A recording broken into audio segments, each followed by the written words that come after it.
This is... Wait, we should establish like what we want to talk about. What are the bullet points we need to hit here? I got it. Okay, so we tell them that the show is called Do You Want to Make a Podcast? It is a fireside chat between two best friends who are on the hunt to create the perfect podcast. They have a lot of ideas, and they can't decide what they want to talk about. Okay. That's pretty much it. That's it? That's the synopsis. Then we'll plug the social media. Do we want to do social media? Yeah. So we'll tell them to follow us at Do You Want to Pod, all spelled out. That's Facebook, Twitter, Instagram. You can also email us at doyouwantomakeapodcast@gmail.com. That's it. That works for me. Wait, I think we just did it. We did it. That was my plan all along. Oh, okay. Bye. Except hello, because now the show's starting. Yes, it is.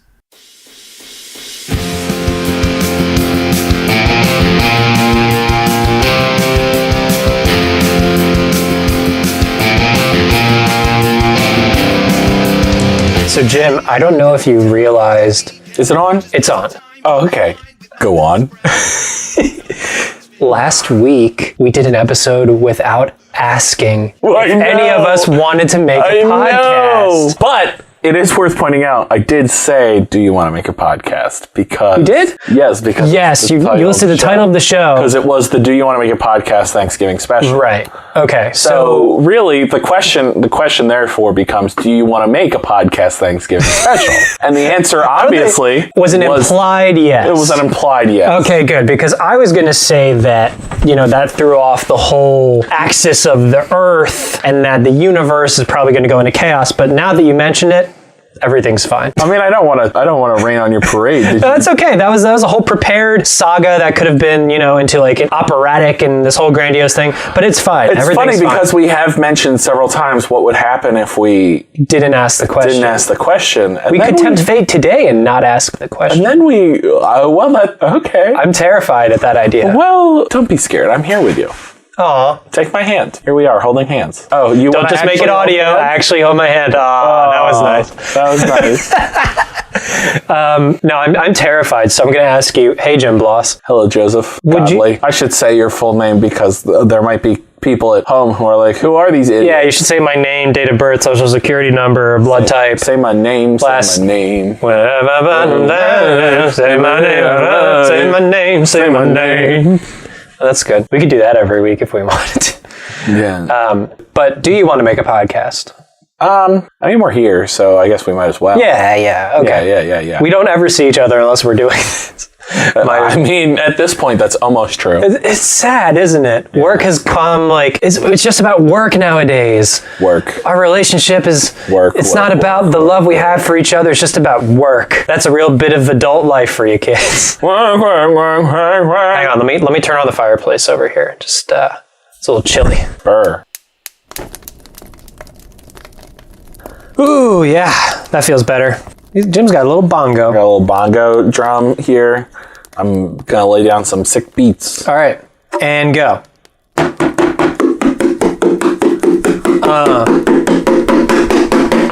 That'll be too loud. Best rap ever. So what's new, man?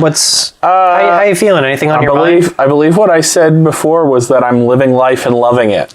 That's good. Because I could live life and hate it, but where's the fun in that? Correct. Very little fun. Hey kids, if you're gonna live life, love it. Yeah. If you're not gonna live life, I'm here for you, and I love you. And I do not recommend this, but if you're gonna live life and hate it, you could go the Netflix route and make like a mini series and then monetize on it. You could turn it into art. If you hate life, you could use that as fuel to Van Gogh that shit. Van Gogh it.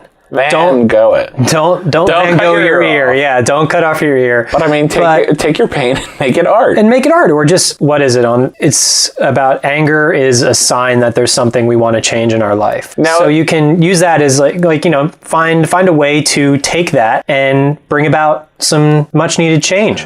Now, if you have a gastrointestinal disease, you need to take your pain and make it fart. Oh, very good. Yes. And or see, I'm always afraid about about having pancreatitis. No, not pancreatitis. Appendicitis. Getting appendicitis. So if you're having that gastrointestinal pain, consult a physician immediately. Yeah, because you can't make it fart then.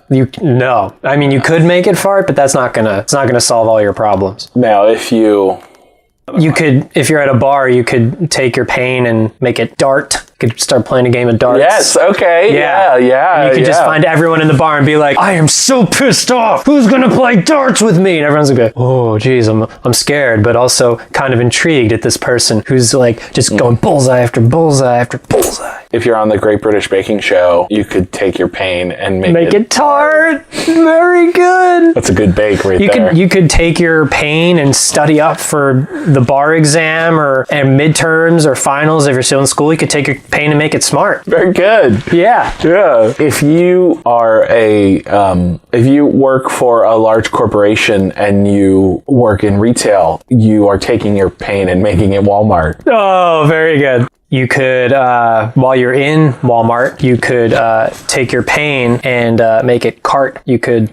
Oh, very good. That's what I was going for next. Yeah. Oh no. Oh. Ball's in your court, metaphorically. Good. If you are a cardiologist, you take your pain and make it heart. Oh. You take other people's pain out of their heart. Yeah, that's true. That's really true. Yeah. Remove the pain from the heart. You take your pain and fix the heart. There it is. That's good. That's beautiful, Jim. Thanh you. That's great. And if you're a therapist too, that would also apply. That's true. Or but that's maybe a loving parent. That's a more metaphorical heart. Yeah. Cardiologist is a literal heart. Yeah. So we're talking about literal pain versus emotional pain. Yes. You're still taking it out of the heart. Yes. You could take your pain, dress up in armor, and grab a shield and a sword and make it LARP. Oh, it's a slant rhyme borderline. right there. Yeah. But see, I was going to say... We've had many rhymes at this point. I didn't come out of the gate with it. Give me some credit. That's fine. I'm going to go there too a little bit. If you've got a lot of zits on your face, you could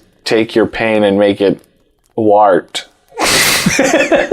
Yep. Wart. It's really pronounced wart. But okay, so what happens when you wart? Are you removing it? Like you're freezing it and then cutting it off? Yes. If so, again, consult a physician. I'm very... Oh, yes. None of this is real advice. Don't try any of this at home. Yeah. None of this is real advice. Except for the therapist one. That's real. Oh, yeah. Go hit up a therapist. And then the art one, I find... oh, yeah. Take your pain and make it art. I find taking your pain... Yes, writing it down. Write a play. Write a monologue. Write to yourself. Write in your journal. I find it to be very healing. That's not a joke. I know we make a lot of jokes around here. That is sincere. I have a joke. Go for it. I'm so ready to laugh. What? And he's cracked himself up, ladies and gentlemen. No, you cracked me up with your beautiful sincerity.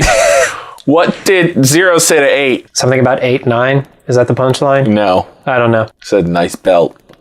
No, that's good. You never heard that before? No, that's really good. It's a classic. Oh my God. It's a classic. It's also a Vlasic pickle. Vlasic. I love pickles. I don't like sweet pickles. I love dill pickles. Deep fried pickles. Oh, have you ever had a deep fried pickle? No. You've not lived, my friend. Well, I mean, you've lived up till now, but life will really begin.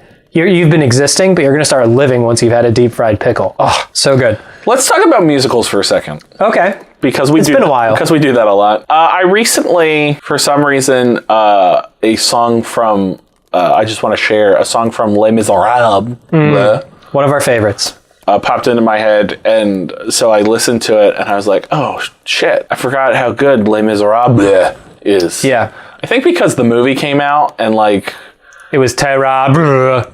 Oh, it wasn't terrible, but it was like just fine. You know what I mean?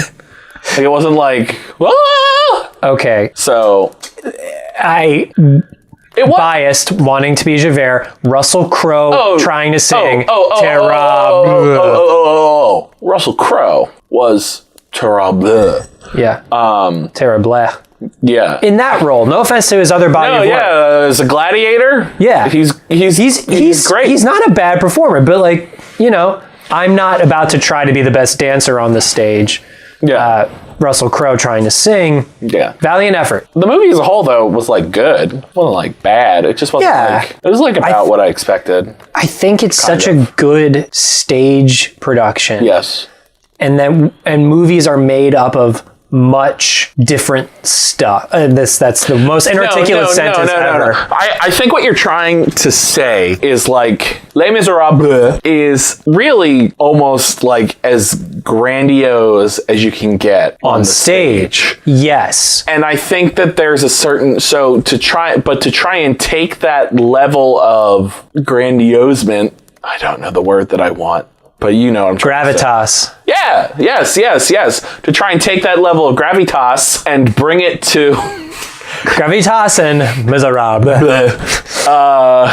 And try and bring it to the silver screen. In the age of Marvel and Transformers and like otherworldly spectacle. Right. That's what it is. We're in an age of otherworldly spectacle. Right. On the big screen. Not on like Netflix Les Miserables would have been probably very, very good. A smaller screen. Yeah. But a story about just people being people on the big screen, I find you either go really minuscule and you get like that Oscar glaze on it, you know, like where it's just about families in a living room. Well, I mean, or you're Transformers in outer space. Robots in the sky. Robots in the sky. And then you have Les Miserables on the big screen, which is like not quite Robots in the Sky, Giants in the Sky. And it's not... I did say robots in disguise, but yes. There are robots in the sky. Yeah, just mixing all the metaphors. But it's not... It's sort of stuck in the middle. And I think with the expectation of today's movies, it falls short in that regard. Yeah, that's fair. But as a musical... Phenomenal. Holy shit. But... all of this all just started about a song that you heard. We haven't even got to the song. I just listened to, actually what I listened to, for some reason, On My Own popped into my head, which is a good song. But I was like, oh man, I haven't like listened to it in a while. I forget some of the words. So I just like looked up the lyrics. And so I ended up on Genius.com. Okay. And then that had a link to a video of a mashup of people from a West End production singing On My Own, and the Fontaine and Eponine were singing On My Own and I Dreamed a Dream together. And I was like, oh shit, I forgot these songs are like so good. Yeah. And that was it. Did you have a good Les Mis cry? I was close. A good Les Mis sob? I was Les Mis sob. Les Mis sob. No, I didn't. I don't think I did. I think if I had seen it like live, I might have been like, oh yeah. It's a good holiday show too. The holidays are upon us. Yeah. Stories about freedom and family and love, and to love another person is to see the face of God. And there's a lot of snow going around, so it's just snow. Snow equals holiday show. You got to bundle up. Yep, lovely. I'm tempted for us to do the confrontation right now. No, not really. Not in this moment. Oh, that's a bonus episode. That's a bonus episode, just us singing confrontation, which we did all the time back in the day. We did. It was like a daily occurrence. Now I want to do it. I'm not doing it right now, though. We gotta leave the audience wanting more, Jim. We'll tease this out for a little bit. So true. Oh, I did have another thing I want to talk about. Yeah. Do you have a minute? Oh, I have several. Okay. For you, Jim, I have 3. That's great. That's probably about the amount of minutes I need. Except I don't really need to talk to you. Oh, I'm just like I'm just the body in the room. No, you and I need to talk to Jeff. Jeff Bezos. Hi, Jeff. Yes. Jeffy boy. Jeff Bezos, CEO of Amazon. Friend of the show and soon to be patron. Let's hope. Sort of. Maybe. I don't know. I have mixed feelings about Jeff right now, as I often do. I don't know if you've heard, but Amazon did announce where they're going to put their HQ2 locations. There are 2 HQ2 locations. First off, yes, there's 2 HQ2 locations. And second off, so they did this song and dance for like the whole year, where it's like, hey, every city in America, hit us up. Let us know what your... Yeah, how much you're going to let us... How many tax breaks you're going to give us. Why are you the good city? And then, where did they put their new HQs? Arlington, Virginia. Right. They put them in Washington, D.C. and New York City. Are you like, hey, Jeff, if you're going to make the entire country do this song and dance, at least put it in somewhere that's not like the most predictable places in the world, Jeff. Oh, hi, Mr. Sanders. I could not agree with you more, Jim. It was a total buzzkill. I was on the edge of my seat. for weeks and weeks on end. I agree, Bern. Also, hi, Bernie. How are you? How's it going? I'm doing fine, Bernie. How are you? How's it going? Well, you know, other than the state of our country or lack thereof, things are going great, Jim. I don't think anyone expected me to live this long. I'm still kicking. You did recently win re-election, so congratulations. Thank you. Thank you very much. And thank you to the good people of Vermont. Very good. Yes, I do know where I reside. I know, you are like 106. So. I'm about 400 years old, but I still got it. Still got a lot going on up there. Thank goodness. Pointing to my head. I know we're on the microphone. True. Very good. Very good, Bernie. I can sense your silent judgment. No. Condescension. That's all I had to say to Jeff. Do you have anything else that you need to say to Jeff, Bernie? Oh, I could go for hours. How much time do you have here, Jim? Joseph, how much more of the 3 minutes? We're almost out of our 3 minutes, Mr. Sand. Okay. I can tell when I'm not wanted. I'm gonna go hit the campaign trail, and when I get everyone free healthcare, hopefully you will give me more than 3 minutes on your little show here. Okay. Well, right. that's. Yeah, when you get that happening, Mr. Sanders, go feel the burn. You can. Hey, Mr. Sanders, if you feel the burn, make it art. I don't know. I was trying to connect the dots there. All right, don't worry, Jim. That wasn't great. They're not all going to be winners. I'm gonna. How did you guys get me out of here last time? I just teleported you. Anywhere in particular you'd want to go? Well, it's been a while. My wife and I we honeymooned in Bora Bora. So okay. All right. Well, let's just. Well, yeah. Yeah, that works. I've never teleported someone who's not been around me, so do you really want me to try to roll the dice and teleport you and your wife? Your wife, who's not here. Basically what I'm saying is if she was here, I could teleport you both. I haven't tried that yet. So where would you just like to go? I'll settle for a Wawa. It's been a while since I've had a hoagie. Okay. I'm impressed that Bernie Sanders knows what Wawa is, as he's not from the area. Bernie Sanders knows. My knowledge is directly tied to the heart of our country, and being that you two reside in southern New Jersey. That's right. Bernie Sanders is the beating heart. I'm the beating heart of America, of the working man, and the working man eats at Wawa. That's true. Is that not correct? I do get lunch at Wawa. Yes, you. Probably at least twice a week. There you go. I would like to be teleported to the closest Wawa, please. I will do that. Go with God, Mr. Sanders, and just thank you. Thank you for all you do. Thank you. Terry Gross. Have a Oh, he said the Terry Gross bit. He did say the Terry Gross. He's a smart one. Yeah, he must be a big fan. Here's a transition job.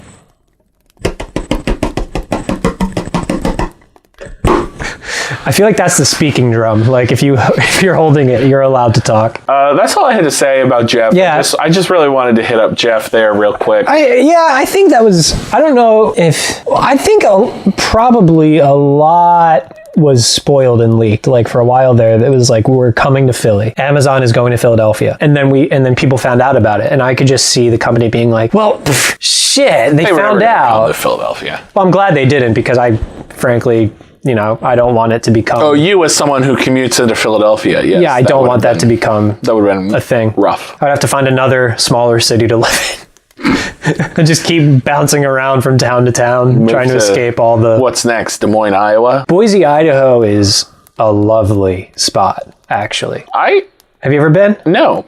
I've never been further west than Ohio because I live a very sheltered That life. was me before I did the whole children's theater tour. So Boise is like, imagine Brooklyn, which... Okay. But take it out of New York. Already surprised. Okay. Take the Brooklyn feel out of New York, put it in Idaho, surrounded by mountains, in a very cost-affordable part of the country. And that's Boise. And... the reason why, they both start with B, Brooklyn, Boise. Brooklyn is like, all hyped up and, we all know I feel a certain kind of way about Brooklyn, but no one's talking about Boise. It's like a hidden gem. And that's what I love about it. I will say, you want to talk about the heartbeat of the nation. It's a city, but it's not like close. And it still feels pretty Midwesty. Yeah, and it's in the middle of nowhere. Correct. And I sound like a total coastal elite as I say that. No, it is. I'm not moving there for that reason, but It's tempting because it was such a delightful time during my trip on the road.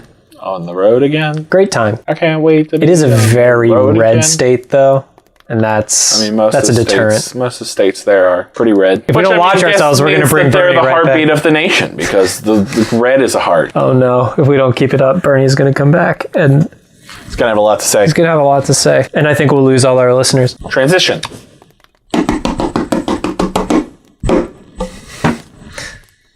I love that drum. Thank you. It's like the Comber drum the Bongo Baggins carries. Bongo Baggins. How is that Bongo Baggins doing?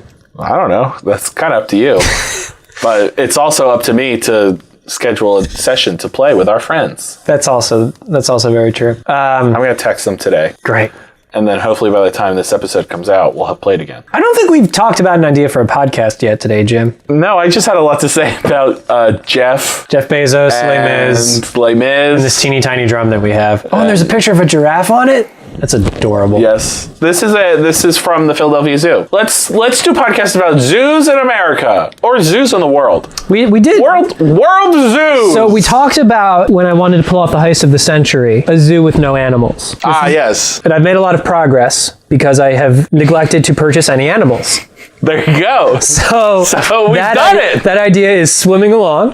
So now we need cages. And we decided it has to smell like a zoo, so we need lots of poop. And I need little safari outfits for the workers. Yes. Because of course everyone's going to have adorable little safari outfits and hats. Oh yeah, those khaki vests. Yeah, you know the ones. It's a good look. I want to be the zoo that is open when all other zoos are closed. So like in the dead of winter. Oh, I thought you were going to say like at night. Ooh, even better. Okay. Night zoo. And to be like, yeah, the animals are asleep. So shh. That helps with the illusion. You know what is the opposite of a night zoo? Day zoo? A sun zoo. Sun zoo. Sun Tzu, the art of war, baby. Oh, gotcha. Well done. I don't know. American Western theme song for an Eastern tradition. Okay, I'm proud of myself for that connection. That was solid. Yippee ki yay, Sun Tzu. Sun Tzu rides in on his horse, man. Yeah, the art of war. I here got my Colt 45 and a whole bunch of tips and tricks. What kind of medium do you think the art of war would be in? You know, like, would it be like watercolors? Would it be sculpture? Would it be... I think the art of war is like a wardrobe by a famous designer. Okay, go on. It's like, love it. And it's just very stylish, like headgear and like vests. And these things all could be weaponized, but they look very good. Like they might have like a secret sword sewn into the coat pocket. So like stiletto heels. Stiletto heels, yeah. So I think this is like if drag queens be wearing this. Yes. They wear the art This sounds like a great theme week for RuPaul's Drag Race. Oh, the art of war? Yes. Yes. If they haven't done it already. I have not watched every season of RuPaul's Drag Race. Feel free to take it, Rue. That's Rue. Have you ever watched that show? I've seen clips. I've never sat down and watched it. That's, first off, I don't know if that's true because I have a very distinct memory of us watching Drag Race? Of when we were in high school. Was that even on when we were in high school? I think so. I don't recall. But go on. We should look it up. But when we used to hang out in the TV studio senior year, I remember putting it on and feeling like, I don't know how maybe it wasn't Drag Race, but it was something like Drag Race. And I was like, what is this? What's happening? Because I was a sheltered idiot. Right. That didn't know how we both were. Great Drag Race is. Because Drag Race is a great show. I don't know that I recall that. We watched Flash Forward, but that's not... In the TV studio? Yeah, I watched it. That's instead of doing homework and schoolwork, I was watching television. Flash Forward, that show got canceled. It did real fast. Very canceled. Really great premise. It got a full season, so not super. It just was not renewed. It was not renewed. Really good premise. Sorry, I just have to know when Drag Race came out now. First episode date was February 2nd, 2009. So maybe we did. So yeah, we could have. Why has it been erased from my memory? I mean, we had it on in the background. I might have been the only one that was actually watching it. And I was just like, what? Why? We watched a lot What is this show? Lots of Jerry Springer was watched in the TV studio. See, I have no recollection of that. Okay, maybe that was me and another person. I don't Yes, want to if it wasn't me, then it was somebody else. It was a different person. Unless it was just you and like your imaginary. And all my imaginary friends who are not you. So all my other friends. Yeah. Maybe. Are we done? Maybe it's her fur. What? We haven't talked about SpongeBob in a while. Yeah. Transition drum.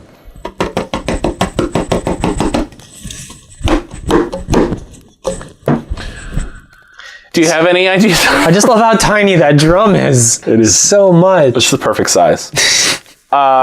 Do you have any ideas for podcasts? I came up with Zoo, and then we talked about Sun Tzu, then we talked about The Art of War, then we talked about RuPaul's Drag Race. We also could just do a podcast about drag racing, like racing cars. What if? Yes. Hear me out. Yes. I know what you're going to say. What if we had drag queens do actual drag races and other drag queens commentating on throw hella shade? Oh yeah. And the car has to look damn good. Oh yeah. You know, like these cars, you know, the car These needs cars to look should look like they should be able to go down a runway. go down a runway. Oh, that was good. And they need to look as fierce as the drivers driving the car. Yeah. Yeah. Oh yeah. Right down the catwalk. I'm just imagining like Zoolander and Hansel. Like, I know that this is not drag queens, but when you said catwalk, it made me think of a walk off. Yeah. So I get to walk off. Yeah. It's a walk off. Oh, this is totally a walk off. I mean, that's almost what Drag Race does at the end of every episode. Maybe we could get Owen Wilson and Ben Stiller to be the announcers on this show and they could voice it as Hansel and Derek Zoolander. What would we do though? I've like written us out of We're the project. producers. We're just raking in the dough. Right. We are the producers, Leo and Max. Hi-oh. Jim is dancing. I was gonna sing a producer song, but I was like, I don't really know. If we were doing a video podcast, that would have worked really well. Well, I think Leo and Max. Yep. That's all I got. Up off their backs. Yeah. They're back on top to stay. I love that show. It is a good show. Fucking beautiful. You were in it. I was in it. Which I'm jelly of. I would do that show every day till the day I die and be totally happy. Nice. Like I would be that member of the Lion King that has been doing it the whole time instead of the Lion King. Is there really someone who's been in the Lion King the whole time? There was, last I checked, like 5 years ago. So I'll even take that. I'll take that run. Still crazy. I'll take that. What, Lion King's been on Broadway since 96? Yeah, so they've just been doing it. That's like 16 years at least. Great job, security. It's rare out there. Yeah. On the way. So if I could land doing the producers, yep. I'd like to learn all the roles and I wouldn't play hula. Would you swing? You want to swing? You want me to swing? I'm not the best dancer, so that wouldn't work. Right, so that would be tough. Yeah. But like maybe like one show here and there, and everyone's kind of like, haha, this is the show where Joe's doing that one, so we know it's going to be. But just to like feel like I've played every role in the producers, that would be very cool. Yeah, I would play any role in that show. I'd play hula. I haven't seen Young Frankenstein, but like I want to say that most Mel Brooks stuff, I wouldn't even need to read it beforehand. I'd just be like, put me in that. Yeah, I mean, those are the only two musicals that he has. So, yes. Yeah. When you say most Mel Brooks stuff, that's kind of it. I'm just imagining that there's a soon-to-be-produced Mel Brooks movie out there that, know, one can dream. One can dream. Have you seen the episode of them on comedians in cars getting coffee with... Of Mel Brooks? Yeah, Mel Brooks. I don't think I have seen that one. I should watch it. It's one of the most touching, adorable, great things. Yeah? It's really I love comedians in cars getting coffee. Let's do a podcast called Comedians in Cars Getting Coffee. Okay. One of us is Jerry Seinfeld. Or I was going to say we kidnap comedians and drive them around. In cars. And then the twist is we end up buying them coffee. And then to apologize for kidnapping them. So I could teleport and, I could just teleport a comedian into our car and we could get them coffee. Be a good car times And episode. obviously we would start with Jerry Seinfeld. Right. That'd be a good car times. I think we just bring Jerry into the car. What are you doing? What's going on here? What's going on? How did I get here? It sounds just like that too. Yeah. These ideas are good, Jim, but I'm not sold. No, I don't think. I mean, we didn't really have any really fully fleshed out ideas. Just a lot of lesson learned. If we're gonna talk about musicals, the goal is to not talk about anything else the rest of the show because. But then we've got a podcast. We do, but we just go down a rabbit hole of gushing over musical theater, which I enjoy, but I was trying to like, you know, bring us to the format of the usual show, yada yada. The format is there is no format. Oh God, you're right. Have you tried considering the truth that there is no spoon? Okay, I'm in a place. So, thanks for listening. And thanks for stopping by. Tell a friend. Tell a friend. Tell two. Tell three. Tell your whole family. Tell 2 people, and then they'll tell 2 people, and then they'll tell 2 people, and then they'll tell 2 people. And then you're in a pyramid scheme. Pyramid scheme to get people to listen to our podcast. That would. I mean, I can't believe we haven't tried that. We're here at the Apex, baby. Hey, I'm the top. You're the top. I was gonna say you're the something. You're the Colosseum. You're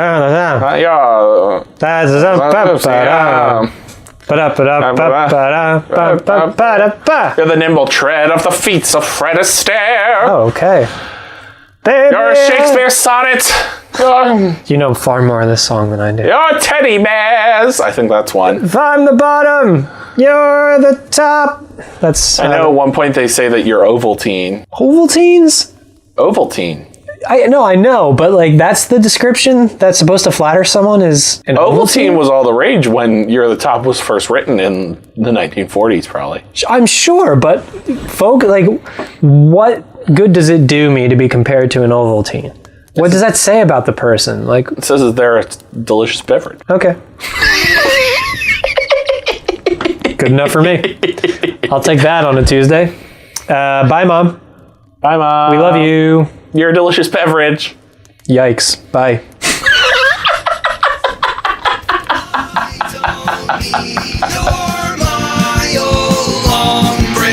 Williamsburg is too expensive. Fuck the A train. Am I insane? No, I'm just never going back. Unless you force me to smoke crack or do a little smack.